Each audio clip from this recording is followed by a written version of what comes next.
Welcome to the second weekly roundup. You should be using these to refresh your Year 1 knowledge, and I will be setting weekly activities to try and test your knowledge of the content from within the videos.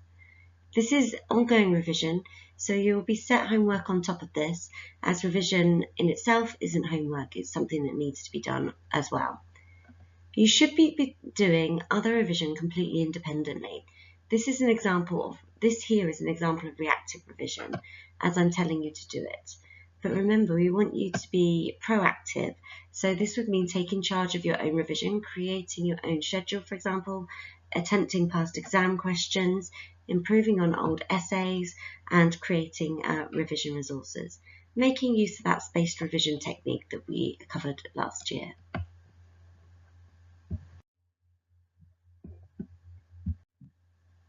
The first lesson of this weekly roundup that we will be revisiting is the NatureNurture lesson. Here are the aims from the lesson. You need to know what socialisation is, the nature versus nurture debate, and be able to use case studies to illustrate each side of the debate. First of all, have a go at writing a definition for socialisation. I will go through what it means on the next slide, but to test yourself, pause the video and have a quick go now. As you are aware, socialisation is the way that people learn the norms and values of society. Everyone goes through it, and it is a lifelong process. Social control is used to steer us in the right direction. This can be to reaffirm what we are doing as correct, or to tell us if we're not. There will be more on social control later in this weekly roundup video. Hopefully, this doesn't feature in your understanding. None of you should see socialisation as being about socialising with people. It's the learning process. People who write about socialisation being socialising with people demonstrate to the examiner that they don't understand one of the most basic concepts within sociology. In this lesson, you touched on the agencies of socialisation, so spend a couple of minutes now trying to recall the 6 agencies of socialisation. You can pause the video for this. We'll check they are right in a few minutes later on in the video. So this lesson we looked at examples of feral children. A feral child is a child which hasn't had human socialisation. You watched a video for homework on the girl in the left-hand image. Can you remember what her name was and which side of the nature versus nurture debate we can use her to illustrate? You'll need to know her name, so if you don't know her name, then you'll need to get it down on the next slide. So this is Jeanne Wiley. If you couldn't remember her name, then as I said a moment ago, you need to learn it. The names of the children in these case studies get credited in the same way a study would be, as we have done in other areas of the exams. For these names, you need the first and the second name. Jeanne Wiley was the girl who had experienced extreme neglect and was strapped to a chair until the age of 13. You don't need to write about this in your essay or any of your exam questions. Many students fall into the trap of writing the full story of these children when all the examiner needs to see is what the case study shows. So the important bit is that Jeanne Wiley didn't receive any socialisation as she was neglected, and when she was found she couldn't communicate like a regular human would do. She would scratch, she would growl, and she couldn't form words. She was showing more animalistic behaviour, even though she hadn't had any socialisation from a human or an animal. She did not learn the norms and values of human society. Next up, we watched a video of another feral child. This girl also experienced extreme neglect and ended up receiving socialisation from dogs. Hopefully you could recall the name of this girl automatically, but it's Jeanne Malaya, as you can see already, it's on the slide. And this is what she looked like. Her name is Jeanne Malaya. You would probably get away with just Oksana, but to be safe, try to learn her first and second name. Again, you don't need to retell the story in the exam. The background information isn't needed, and I think examiners must get tired of reading the stories over and over again, and it also wastes your time in the exam. The important information that you need to take from the case study of Jeanne Malaya is that she did not receive human socialization. Her socialization was from dogs, and this is why she demonstrated dog-like behavior, such as walking on all fours, lapping water with her tongue, scratching, barking, and crying like a dog.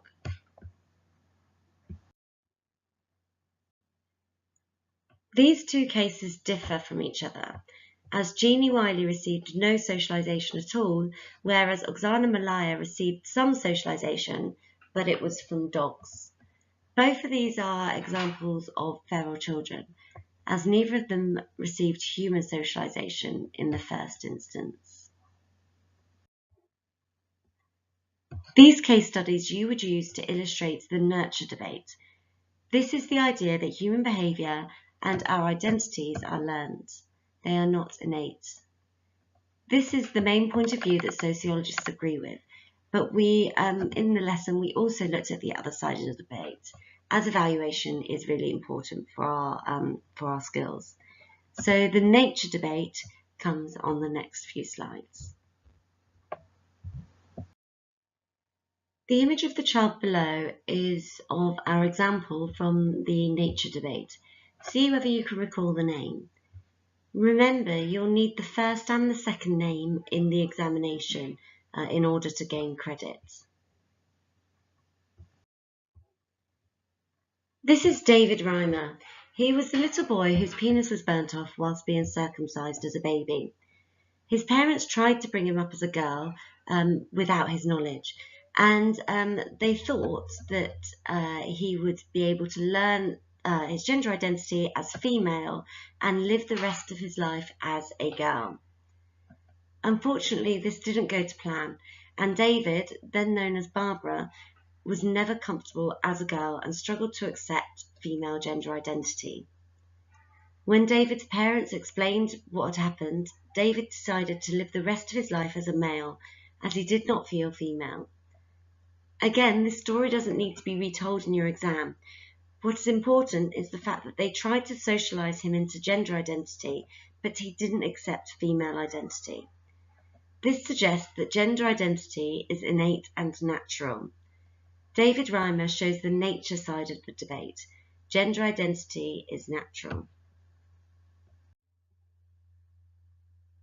At the end of this lesson last year, you wrote a mini essay. This was to check your understanding of the differences between the two sides of the debate and to see whether you would apply examples. The essay that you've got in the back of your marked work, that was more to show us your how you write. So don't use this as a guide of how to actually structure an essay, because we haven't given you any guidance on structuring those longer essays just yet. The next part of the weekly roundup is socialisation. All of this should be nice and familiar to you by now. Socialisation is split into two parts: primary socialisation and secondary socialisation. Primary socialisation is the first socialisation that a person receives. This happens within the home and is through the family. On this slide, it says that it's just the early years of life when you learn the initial norms and values of society. Although the family is most influential at the ages of 0 to 5, it continues to act as an agent of socialisation throughout your lifetime. Here you have the aims of socialisation. This isn't a list that you need to go away and learn. You need to know what the purpose of socialisation is for you to be able to write a 6 or a 12 mark answer. But you can strip it back to being a lifelong process where people learn the norms and values of society. This list was introducing you to the concept more gently. We also looked at two more concepts, deliberate socialization and unconscious socialization. So have a look at the two images and try and think which image shows which. So deliberate socialization is where people instruct people to behave in a certain way. For example, in this image, a parent telling a child to say please would be an example of deliberate socialization.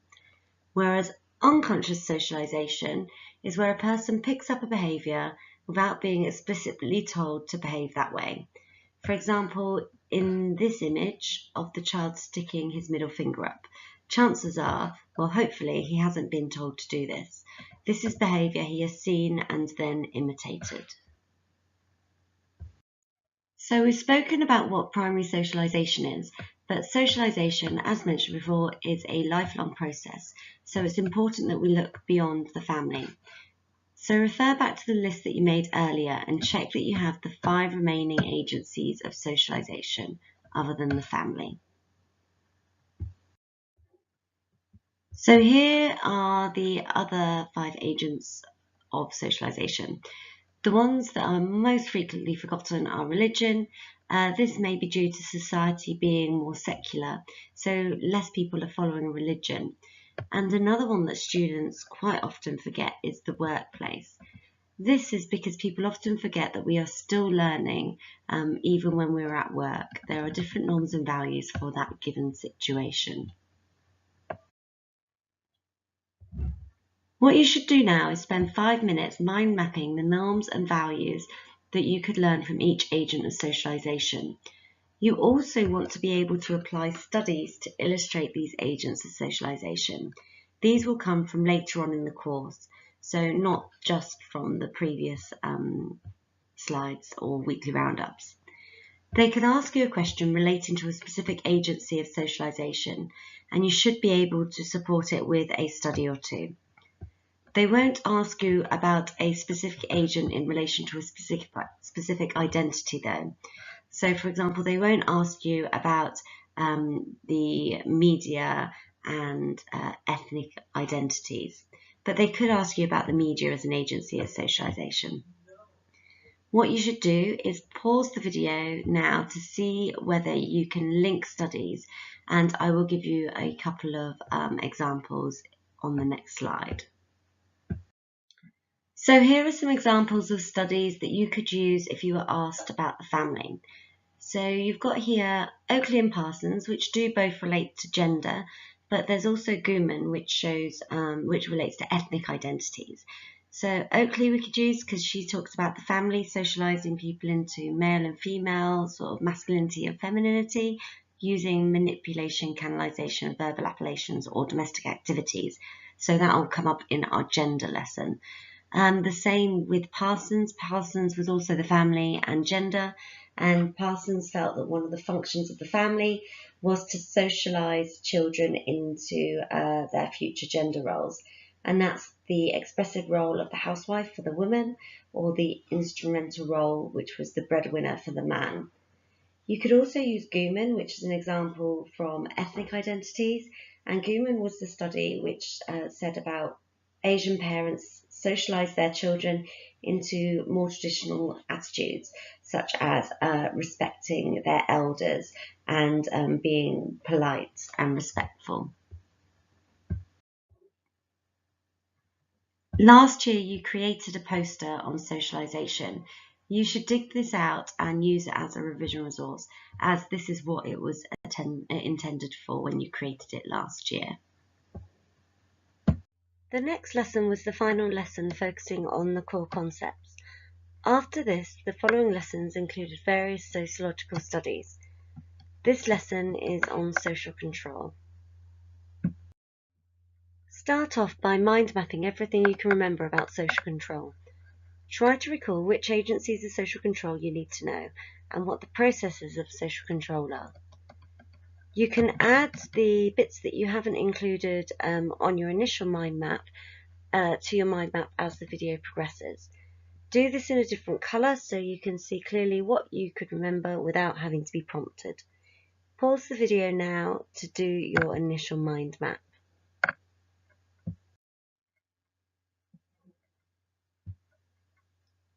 Think about these 3 questions. This should lead you towards some concepts. Here are some examples of other things that parents teach their children. So, for example, they will teach them the behaviour in certain situations, such as table manners. They will also teach them their gender roles, and you'll remember the study by Oakley that taught us all about families' role in socialising gender roles, and also things like cultural identity, so how to dress, how to behave. These are examples of role modelling and imitation. Role modelling and imitation are concepts you should be using instead of saying how children copy their parents. The specification states that you must know about formal and informal social control. Social control is where behaviour is controlled. Formal mechanisms of social control include the police, law and legal system, courts, government, and the military. These institutions have authority and formal power over the behaviour of people in society. You will notice that religious institutions and education are also mentioned on this slide. This is because in some societies, religious institutions have lots of power and can lead to people experiencing expulsion or public condemnation. Education can fall into formal social control through more official sanctions such as exclusion. Informal mechanisms of social control control our behaviour more subtly and don't have any formal authority. These include peer group, family, media and education. If a child is grounded for bad behaviour, then it is an informal sanction. The same could be said for your friends, excluding you if you do something they don't agree with. This is a way of showing you that you are not meeting their norms and values. Education falls within both formal and informal social control, as getting a detention or being sent out of a lesson is informal, unlike being excluded. If you're excluded from school, then it would go through an official process, making it formal social control. This image here is taken straight from the specification. So if you look at the right-hand column, it states that you should explore the overlap between formal and informal social control for work, education and religion. We've already mentioned how education and religion can fall into both categories of formal and informal social control, but work can also do so. The workplace becomes formal social control when official sanctions are in place, a clear code of conduct which can result in formal disciplinary proceedings. It is also informal as the people you work with will shape your behaviour. We also did an activity discussing which agent of social control would be the most powerful in your life with the scenario of stealing an iPhone. Lots of people said the police or their parents, they would be the people they would be most worried about, the sanctions they'd be most concerned about. Yet some said their employer. This shows that the power that an agency of social control has over an individual is relative. It varies from person to person.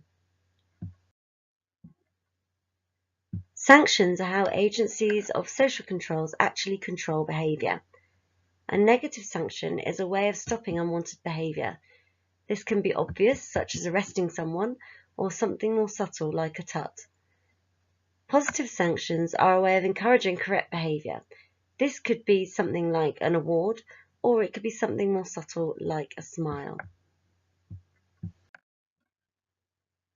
This slide has all of the concepts covered in this instalment of the weekly roundup. The underlined ones are mentioned on the specification, so can be directly asked about. You should try to find examples of studies which you could relate to these concepts. For example, you could link Mackingale and the 3 Fs to the peer group as an agency of social control. You should be looking for these links as we move through the different identities. For the next weekly roundup, I'll be starting the identities section, so there will be numerous studies coming your way. I plan to do 3 to 4 lessons on each weekly roundup so that we can get through all of the content over the year before your first exam. If I run alongside the first year lessons, then I won't be able to fit everything in, as their lessons go on until July and your first exam is in May. I'll be including activities which relate to the content in these videos in our lessons, so make sure that you are revising their content and also revisiting content from earlier ones too. Next week, I'll be looking at disability and identity, sexuality and identity, gender identities, and changing gender identities. Before then, what you could do is try and recall as many studies and concepts as you can to do with each of these identities.